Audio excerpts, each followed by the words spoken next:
That's interesting because usually if you're in the engineering field, that's a very different behavioral set, right, and mindset than the sales side of things and personality, you know? So to be able to do both of those things makes you an amazing double-edged sword, you know? And that was really the thing, was be the liaison, the chameleon that could sort of be the referee of, like, you got strategic customers that are yelling at you that it's always your fault, but you got to have the commercial sense to how to tell them they're wrong, or how to come back to our team and say, no, guys, you're wrong. And be able to communicate with both the engineers and the client. Yeah, exactly. And in the end, you got to keep the machine running, different asset, but it's all about driving profitability. And they've got this asset out there. It's like a space asset, right? It's like a big commercial building.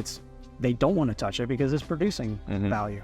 And so I got to keep it running today, but yet go back to our teams and say, hey, what do you got to do differently, right? So very much learned that skill set at Rockwell.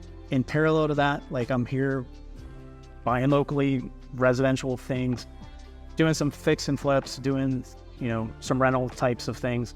But I got to the point where I couldn't do it all, right? So essentially, I'm married, I had a kid, I had another kid. So between the family, work, and not having a true business doing my residential stuff, I reached a point where I couldn't scale anymore, right? So I had to pivot. The only thing I knew at the time to pivot was my investment side stuff.